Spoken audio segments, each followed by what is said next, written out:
7 अक्टूबर, आनंद रस रत्नाकर, ब्रह्म ज्ञान और उसकी साधना। इधर का बंद कर दो, इधर का एक पॉइंट कम कर दो।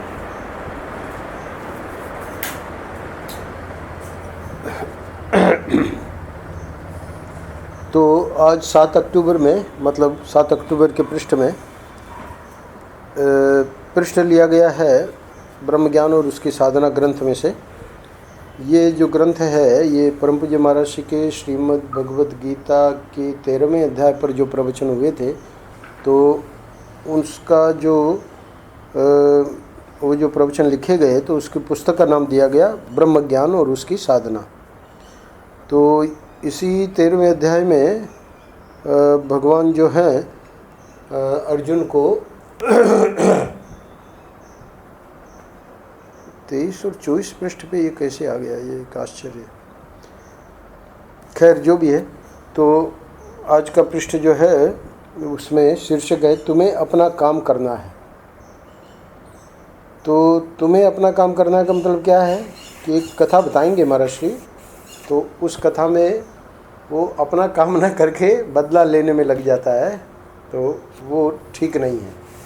तो महाराज श्री आज के पृष्ठ में, मतलब 8 अक्टूबर के पृष्ठ में ये हमको एक प्रकार का उपदेश, एक प्रकार की शिक्षा देंगे कि जीवन में अगर ये शांति का अर्थ होता है क्षमा, तो क्षमा जो कि सद्गुण है ये रहेगा तो फिर ये संभव है कि हम अपना काम करेंगे। नहीं तो दूसरों के, मतलब इसका उनको ठीक करना है, उनको ठीक करना है, इसको ठीक करना है, यानी अपना काम व्यक्ति नहीं करता। नित्यानंद जी को तो शायद मिली है रचना। हाँ, तो नित्यानंद जी के पास एक साधक आए, हमारे मित्र ही हैं वहाँ तिरुवन्नामलाई में, राम जी के भी मित्र हैं।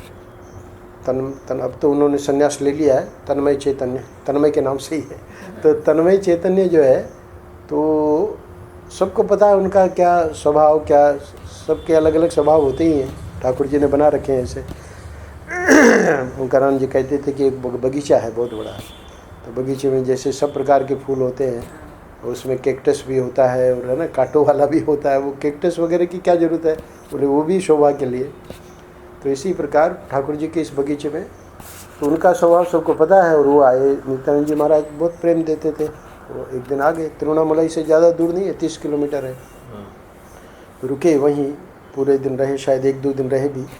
तो अटेंड करते थे वहाँ का जो सत्संग है हम लोगों के साथ। और फिर स्वामी जी को कहे कि थोड़ा सा अलग से समय दीजिए, हमको कुछ प्रश्न करना है।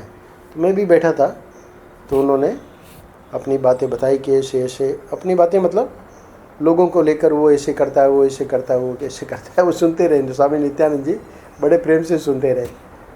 और बाद में जब उनका पूरा हो गया तो बोले कि मैं तुमको एक सलाह देता हूँ। तो बड़े खुश हुए कि भाई चलो ये मेरा जो समस्या है, मतलब वो ऐसा क्यों करता है, वो ऐसा क्यों करता है ना।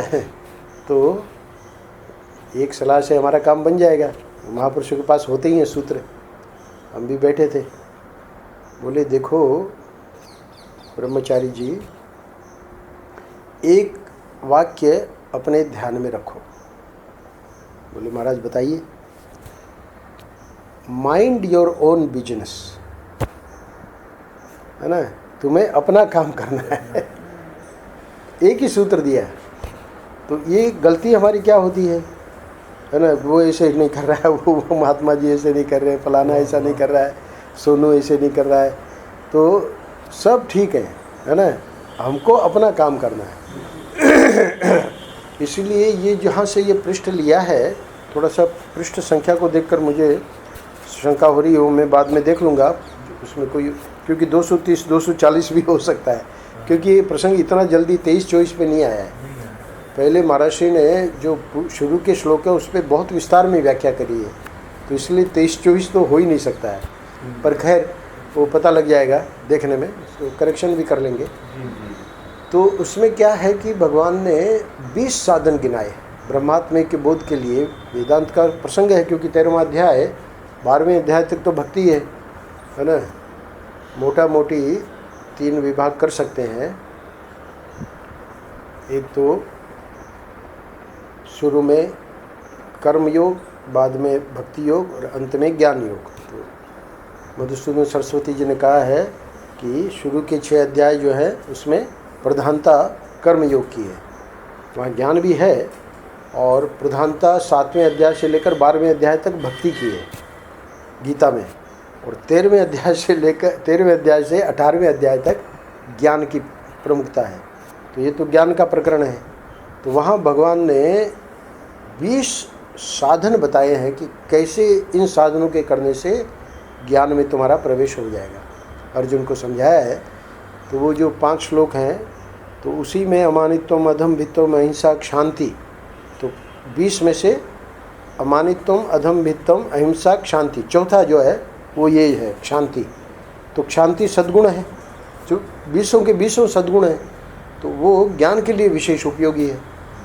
तो क्षांति कैसे, इसको मैं इसलिए कह रहा हूँ कि स्वामी दयानंद जी ने भी अलग से एक पुस्तक, मतलब उनकी इन्हीं 20 साधनों पे उनके जो प्रवचन है, एक अलग से अंग्रेजी में उनकी पुस्तक छाप दी है। इतना बढ़िया उसका निरूपण किया है। तो वहाँ उन्होंने एक बड़ी रहस्य की बात बताई है। वो कहते हैं कि ये जो 20 साधन है, इसमें जो महात्मा होते हैं उसमें ये शांति जो है ये सबसे बड़ा गुण है। क्यों? क्योंकि क्षमा जिसमें होगी वही सबको साथ लेके चल सकेगा। उसको अंग्रेजी में कहते हैं एकोमोडेशन। तो एकोमोडेशन उन्होंने बताया है कि महात्मा का सबसे बड़ा गुण है, और वो इसी शांति में उसको लिया है उसने। तो शांति का अर्थ ही यही है कि महात्मा के लिए सब क्षम्य है, कोई ऐसा है ही नहीं कि भाई ये जो है अपराधी है ना, इसको यहाँ प्रवेश नहीं मिलेगा, ऐसा है ही नहीं। महात्मा और ईश्वर इन दोनों के दरबार में सबके लिए प्रवेश है। तो वो क्यों? क्योंकि एक शांति जो है इसको सर्वश्रेष्ठ गुण बताया है वहाँ दयानंद जी ने। वो बात समझ में भी आती है। क्यों? क्योंकि इतना एकोमोडेशन शब्द ही वो प्रयोग करते हैं। तो एकोमोडेशन यानी सबके लिए स्वीकृति है, किसी के लिए नहीं कि भाई ये हमको पसंद नहीं है। वो अपने आप ही बदलेगा। महात्मा के कांटेक्ट में आया है, हमको पसंद नहीं है कहने की जरूरत ही नहीं है, वो सामने वाला ही अपने आप। आज आपने कहा ना कि व्यवहार में वो वाक्य आपने बताया कि वो जो लोग नकल कर रहे हैं तो इसका मतलब आप सफल हैं। तो ऐसे ही अध्यात्म में कहते हैं कि अध्यात्म में तुम कब सफल हो, यानी लोग जो हैं, जैसे व्यवहार में कहते हैं कि जो गांजा पीने वाला है या जो शराब पीने वाला है, तो ये लोग क्यों सफल है? क्योंकि जो उनके कांटेक्ट में आएंगे उनको वो वैसा बना देंगे, है ना। तो इसलिए उनकी सफलता इसमें है कि भाई देखो, कोई व्यक्ति नहीं बचा जो कि मेरे कांटेक्ट में आया और उसने ये शुरू नहीं कर दिया, है ना। तो इसी प्रकार महात्मा के लिए क्या सक्सेस की गारंटी है कि भाई उनके कांटेक्ट में आए तो, है ना, बड़े बड़े पापी लोग भी जो है अपना पाप छोड़ के और उन्होंने अपना मार्ग बदल दिया। साईं को देखो, महाराज को देखो, उड़िया बाबा को देखो। डाकू लोग आके अपनी बंदूक अलग रख के और उसको बुढ़िया बाबा को प्रणाम करते थे और उसको कहते थे कि बस मैं यहीं पर बंदूक अलग रखता हूँ, नहीं तो ये बंदूक हमेशा मेरे साथ रहती है ना। तो इतना परिवर्तन जो है महापुरुषों के संग से।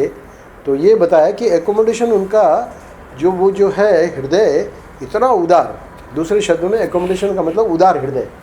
तो उदार हृदय इनका देखें तो इसकी कोई सीमा नहीं, असीम।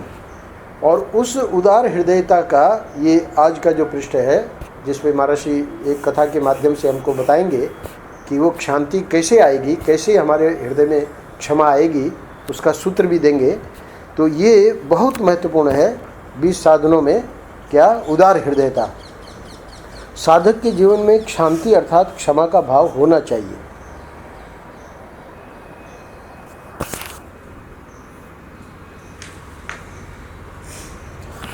साधक कहीं ऐसे झगड़े में न पड़ जाए, बदला लेने न लग जाए, जिससे कि उसकी साधना में ही बाधा उपस्थित हो जाए और उसका मूल उद्देश्य ही गायब हो जाए।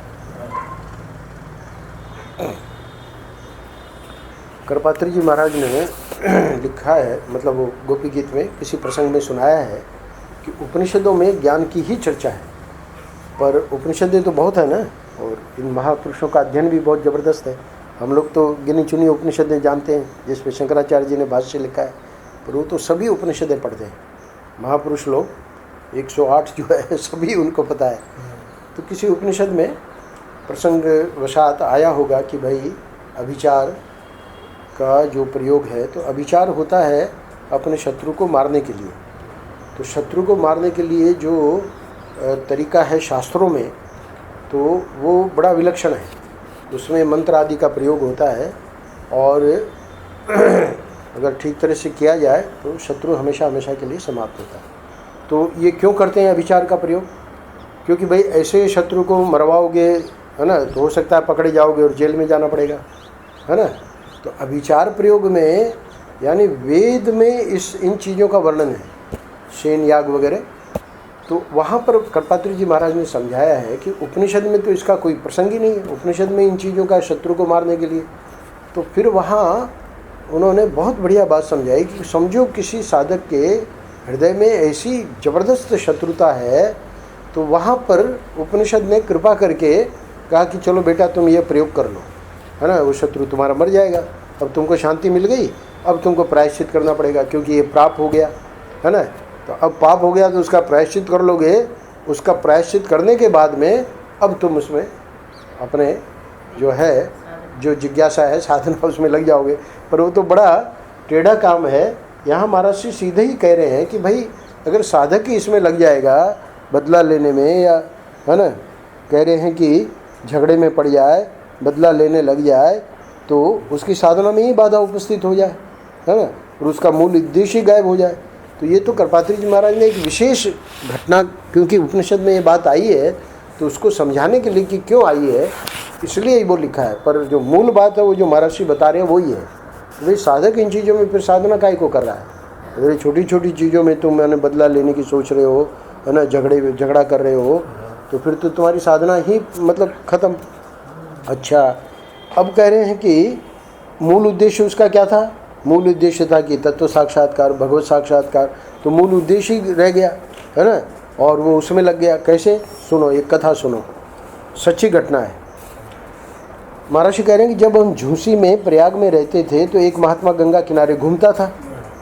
चलो ठीक है, प्रयाग में महाराज प्रभुदत्त ब्रह्मचारी जी के यहाँ, है ना, हाँ, वो बस ऐसा हे नाथ नारायण वासुदेव आए, और फिर महाराज के वहाँ रुक गए। तो मौन रहते थे और बाकी कथा सुनाते थे। तो उस पीरियड में प्रयाग में झूसी में, है ना, वो महात्मा जो था वो गंगा किनारे घूमता था। तो महाराज तो, है ना, मौन रहते थे, और वो महात्मा के प्रति उनका भाव बहुत बढ़िया बना। क्यों? सिर्फ कमर में लंगोटी और धूल शरीर में पुती हुई, जाड़ा हो गर्मी हो, एक रस जीवन, गंगा किनारे विचरण करता था एवं बड़ा मस्ताना था। तो ये महाराज कह रहे हैं कि 1933-1934 की बात है, जब हम झूसी में थे। और उसके कोई 10 वर्ष बाद, यानी समझ लो 44, है ना, 43-44 में मैं हरिद्वार से पैदल लौट रहा था। अच्छा, तो महाराज तब तक संन्यास भी ले चुके थे 42 में। तो संन्यास के बाद की बात है। ये महाराज ने इसको देखा था जब शंतनु बिहारी द्विवेदी के रूप में थे, और अब 10 वर्ष के बाद जब महाराज का भी वेश बदल गया, है ना, आप जो है अखंड स्वामी श्री अखंडानंद सरस्वती बन गए, और ये महात्मा जो है, तो कह रहे कि मैं तो हरिद्वार से पैदल लौट रहा था, पर मेरठ में क्या हुआ कि मेरठ में वहाँ एक कुएं पर पानी पीने के लिए जब मैं गया, तो महाराज कह रहे हैं कि वहाँ देखा कि वही महात्मा जो इतना मस्ताना था और लंगोटी पहन के, है ना, धूल शरीर में पुती हुई, और, है ना, एक रस जीवन और गंगा किनारे विचरण करता था, वही का वही महात्मा मैंने देखा शिखा और जनेऊ और तौलिया शरीर पर डाले और कुएं से पानी खींच रहा था। उसने हमको भी पानी पिलाया। अच्छा, अब वो तो कैसे पहचानता, क्योंकि शंतनु बिहारी द्विवेदी, और वो तो उस समय मस्ताना घूमता था। तो महाराज ने देख लिया था उसको झूसी में, है ना, और वैसे कोई रामा श्यामा तो हुई नहीं थी। तो महाराज कह रहे कि हमने तो पहचान लिया उसको, और कह भी दिया कि मैंने क्या कहा, तुम वही हो ना, मतलब जो झूसी में तुम जो घूमते थे मस्ताने रूप में, वही हो ना तुम। तो उसको भी आश्चर्य तो हुआ, भाई ये जो है महात्मा, सन्यासी महात्मा कैसे हमको पहचान गए। तो बोले हाँ हूँ तो मैं वही। तो महाराज ने पूछा कि अब तुम्हारी ये क्या स्थिति है, तब तो तुम बड़े मस्ताने थे, अब ये जनेऊ और शिखा और तौलिया शरीर पर डाले कुएं से पानी खींच रहे हो, है ना, तुम्हारी वो मस्ती कहाँ चली गई। तब उसने पूरी घटना सुनाई बेचारे ने। क्या सुनाया? उसने वर्णन किया कि स्वामी जी, मैं एक गांव में भिक्षा लेने के लिए गया, ठीक है, हमको पता है तुम भिक्षा मांग के ही खाते थे। तो बोले कि एक भैंस ने हमारी पीठ में ऐसी सींग लगाई कि मैं घायल हो गया। अब ये पशु भी क्या है, बड़े विचित्र होते हैं। कभी कभी महात्मा, एक महात्मा वो है योगीराज करके, तो गोपालगढ़ आए हमसे मिलने, तो बोले कि मैं आ रहा था स्वामी जी पैदल आनंद वृंदावन से, और यहीं पर वो गाय और एक बछड़ा था और उसने हमको मारा, है ना, मैं गिर पड़ा। तो अब वो भैंस ने इनको मारा और पीठ में ऐसी सींग लग गई, है ना। वो तो ये हमारे महात्मा जी तो बच गए चूँकि गाय थी, पर भैंस तो इसको थोड़ी अक्ल कम होती है ना। तो उसने सचमुच में ही घायल कर दिया महात्मा जी को। तो फिर बाद में जब स्वस्थ हुए तो इनको लगा कि भाई ये जो भैंस है ना, तो उन्होंने गांव वालों को समझाया कि तुम भैंस रखना बंद कर दो। क्यों? बोले ये महिषासुर वंशज है, इसका रंग भी तमोगुणी अर्थात काला है ना, इसका दूध पीने से मनुष्य की बुद्धि बिगड़ जाती है, तो इसको हटाओ गांव से। तो यह महर्षि ऐसी मतलब विलक्षण कथा सुना रहे हैं और सच्ची घटना सुना रहे हैं, क्योंकि इस प्रकार का तो मतलब बदला लेने के भाव होता ही नहीं है, वो तो पशु है। पर वो महात्मा के मन में ऐसा आया कि है ना, इसको, क्योंकि सब लोग गाय पाले तो अच्छा है, भैंस क्यों पालते हैं, तो हटाओ गांव से। तो वहाँ गांव में कोई पंडित था और वो पंडित ने उसने कहा कि भैंस का दूध तो पेय है और श्राद्ध में एक दिन भैंस के दूध से पिंडदान करने का विधान है। तो अब जब वे पंडित शास्त्र ले आए तो ये जो महात्मा थे झूसी वाले, है ना, मस्ताने, उन्होंने सुनाया महर्षि को कि हमको शास्त्र आता नहीं था, है ना। हम चुप हो गए। वो जब पंडित ने आके ऐसी सब बात बताई, हमने तो गांव वालों को समझाया और गांव वाले भी हमारी बात सुन लेते, पर पंडित ने हमारी बात काट दी, है ना। वो शास्त्र लेके बता दिया कि नहीं नहीं, कोई भैंस को हटाने की ज़रूरत नहीं है। तो वहीं हम फेल हो गए। बाद में हमने गांव-गांव में व्याख्यान देना शुरू किया, है ना, तो लोग लाकर किताब रख दें सामने, है ना। तो अब उनको समझ में आया कि ऐसे व्याख्यान देने से हमारी सुनेंगे नहीं। तो कह रहे हैं कि तब मैं मेरठ आया और अब ब्रह्मचारी होकर विद्या अध्ययन कर रहा हूँ। यानी अब जब मैं भी मतलब पंडित बन जाऊँगा तो मैं सिद्ध कर दूँगा, मैं ये सिद्ध कर सकूँ कि भैंस का दूध नहीं पीना चाहिए और भैंस नहीं रखनी चाहिए। तो ये पूरा का पूरा प्रसंग महर्षि ने 3 पैराग्राफ में यहाँ मैंने लिया है। महर्षि ये बताएंगे, शुरू में कहा कि साधक के जीवन में शांति अर्थात क्षमा का भाव होना चाहिए। साधक कहीं ऐसे झगड़े में न पड़ जाए, बदला लेने न लग जाए जिससे कि उसकी साधना में ही बाधा उपस्थित हो जाए। ये तो मतलब साधन क्या, ये तो सिद्ध जैसे थे, पर वो सिद्ध जैसे होने से नहीं काम बनता, क्योंकि वो जो ये एक बदला लेने की भावना जो हृदय में आ गई, उसी से इतना कबाड़ा हो गया। तो अब आखिरी पैराग्राफ में मुख्य जो महर्षि को बात बतानी है हम लोगों को, वो बताएंगे। ये तो हो गया कथा भाग। परम पूज्य महर्षि समझा रहे हैं श्याम जी कि अब बेचारे की मतलब उस महात्मा की वो जो भी साधना ब्रह्म चिंतन, है ना, श्रवण मनन निध्यासन, यानी जिस स्थिति में वो था मस्तानी स्थिति में, तो ये बात मान के चलनी पड़ेगी कि भाई उसको थोड़ा बहुत तो वेदांत का संस्कार रहा होगा, तभी तो इतना मस्त था। पर वो जितना भी उसका जो ब्रह्म चिंतन साधना श्रवण मनन निध्यासन था, वो सब भैंस के प्रति दुश्मनी के कारण छूट गया कि नहीं छूट गया? छूट गया। अच्छा, बड़ा अच्छा विरक्त महात्मा था। तो अब ये तो हो गई कथा। अब महर्षि हम लोगों को समझा रहे हैं, जो बैठे हैं कथा में उनको समझा रहे हैं कि जब मनुष्य बदला लेने में पड़ जाता है तो सारी मस्ती उड़ जाती है ना। वो जो था कौन, भद्रतनु, तो भद्रतनु को भगवान ने देखा कि बड़ा उदास रहता है, बड़ा प्रसन्न रहता है, तो उसकी सारी मस्ती क्यों उड़ गई? बोले कहीं अपराध न हो जाए हमसे, है ना। मस्ती उड़ गई उसके बेचारे की। ठाकुर जी खेलते थे, बड़ा मस्त रहता था, है ना। पर भाई हमारे पुराने संस्कारों के कारण कहीं अपराध हो गया और ठाकुर जी ने छोड़ के चले गए। अब न खाना अच्छा लगे, न पीना अच्छा लगे, न नींद आवे, है ना। तो ठाकुर जी ने पूछा, तो महर्षि कह रहे हैं कि ठीक इसी प्रकार अगर कह रहे हैं कि मनुष्य बदला लेने में अगर पड़ जाता है, पक्का समझो उसकी सारी मस्ती उड़ जाती, क्योंकि अब उसकी प्लानिंग चलती है। तो प्लानिंग में सोचता है कि अगर ये सफल नहीं हुआ तो फिर क्या करें, है ना। इधर से अगर वो निकल गया, हमारी ये भी योजना अगर सफल नहीं हुई, तो पूरे के पूरे टेंशन में चला जाता है, सारी मस्ती उसकी उड़ जाती है। तो फिर बोले कि ये तो जो है द्वेष का भाव और जो बदला लेने का भाव ये तो आ जाता है सहज रूप से, उसको कैसे हटावें। तब महर्षि समझा रहे हैं, अरे किसी ने कुछ कह दिया तो कह दिया, किसी ने तिरछी आंख से देख लिया तो देख लिया, किसी ने अंगूठा दिखा दिया तो दिखा दिया, है ना। तुम्हें अपना काम करना है। परम पूज्य महर्षि वो सास बहू का एक बड़ा मज़ेदार सुनाते थे, आप लोगों ने सुन रखा होगा, कि बोले कि वो जो नई बहू आई तो सास जी तो बहुत बहुत विचित्र ही उनका था स्वभाव। तो नई बहू को बताया गया कि भाई, है ना, तुम जो है और तो सब ठीक है, इस घर में आ तो गई हो, पर बड़ी बहू ने बताया होगा छोटी बहू को कि भाई ये जो है तुमको मतलब पूरा विचलित कर देगी, विक्षिप्त कर ही देगी, तुम भले कितनी शांति में रहना चाहो, है ना। तो ये जो है ये बहुत ही मतलब बुद्धिमान और बहुत ही होशियार थी। तो बोले कि तुम चिंता नहीं करो, है ना, मैं देख लूँगी, कोई भी हो, है ना, मैं देख लूँगी। अब वो महर्षि सुनाते हैं कि जब भी वो सास जी उधर से ऐसे निकलती और उनका जो स्वभाव था वो तो करती पर ये कुछ एक जवाब भी नहीं देती, और ये सोचती सास जी की कुछ ना कुछ जवाब देगी तो हम और 5 सुनाएंगे उसको।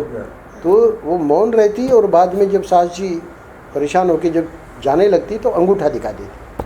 अब उससे और सास जी और ज़्यादा परेशान, है ना, कि भाई एक तो बाकी तो बहुओं को उन्होंने मतलब सबको परेशान कर दिया था, पर ये जो अंगूठा दिखा देती थी। तो महर्षि कह रहे हैं कि असल में जब मनुष्य बदला लेने में पड़ जाता है तो सारी मस्ती उड़ जाती है।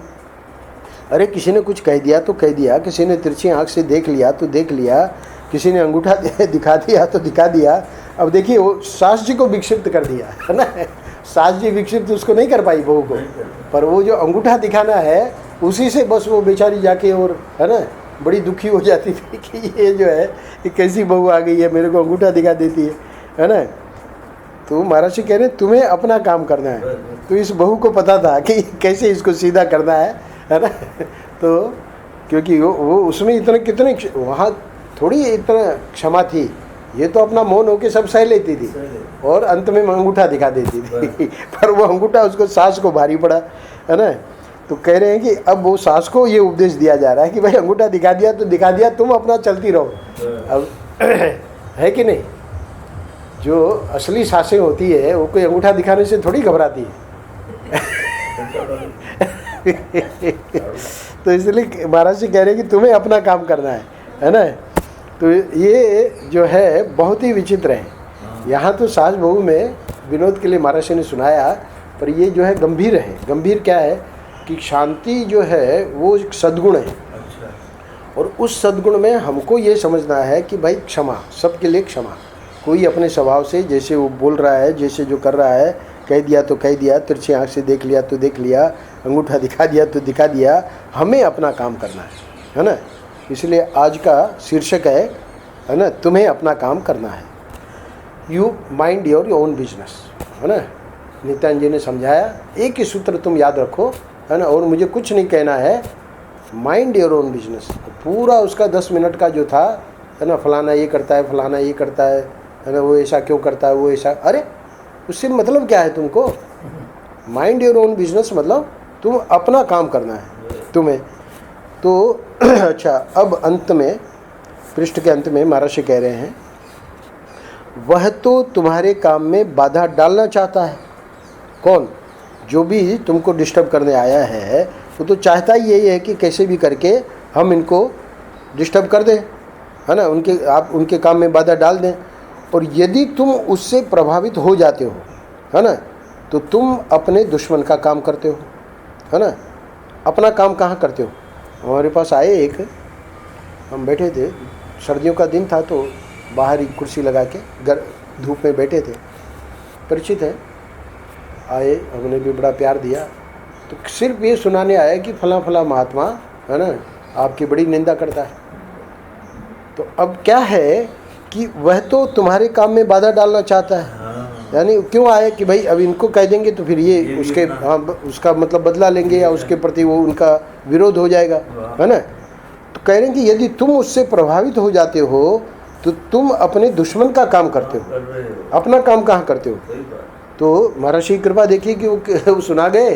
हमने कहा कि कोई बात नहीं, वो उनका स्वभाव है ना। भाई निंदा कर दे तो भाई हमारे तो वेदांत में साफ लिखा है कि शरीर की निंदा करता है तो शरीर की तो हम भी निंदा करते हैं, है ना। और आत्मा की निंदा करता है तो आत्मा की निंदा तो कर ही नहीं सकता, है ना। तो इसलिए वेदांत में तो बहुत बड़े बड़े सूत्र हैं। तो इसलिए ये जो है महर्षि कह रहे हैं स्पष्ट रूप से कि वह तो तुम्हारे काम में बाधा डालना चाहता है और यदि तुम उससे प्रभावित हो जाते हो तो तुम अपने दुश्मन का काम करते हो, अपना काम कहाँ करते हो। तुम तो उसकी चाल में आ गए ना, उसके षड्यंत्र में फंस गए, है ना। वह तुमको तुम्हारी साधना से च्युत करना चाहता है और तुम च्युत हो गए। तो इसलिए बड़ी सावधानी बरतनी है व्यवहार में। ऐसे लोग रहेंगे, फूटो मत, फोड़ो मत, मिलके रहो, मिला के रहो, है ना। परम पूज्य महाराज श्री ने जो धर्म की 16 कलाएं बताई तो सत, चित, आनंद और अद्वय।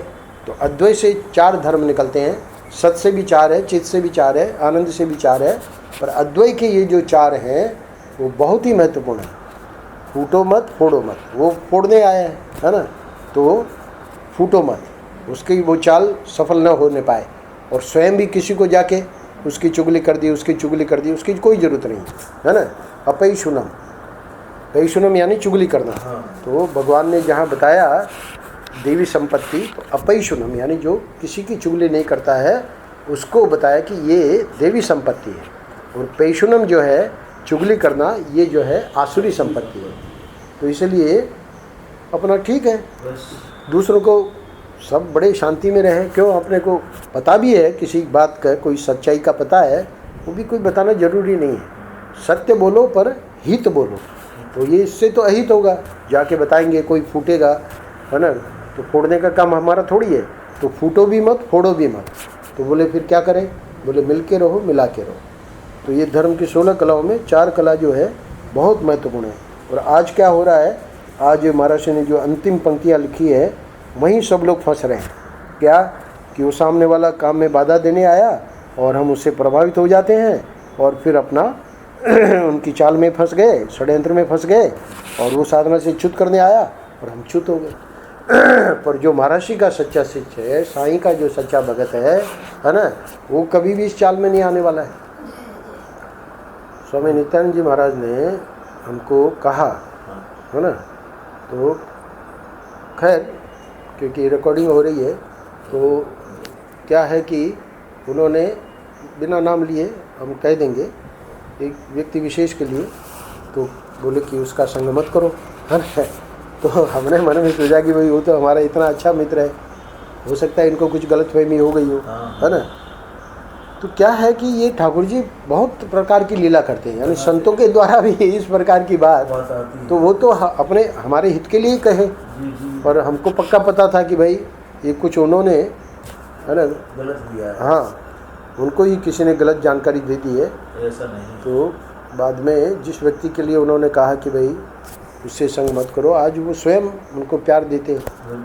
तो महाराज ने उस समय सद्बुद्धि दी, तो हमने कहा भाई ठीक है, हम इनके आश्रम में रहते हैं, तो उसी को हमने मना कर दिया, भाई तुम यहाँ हमारे पास मत आया करो, हम तुम्हारे पास आ जाएंगे, है ना।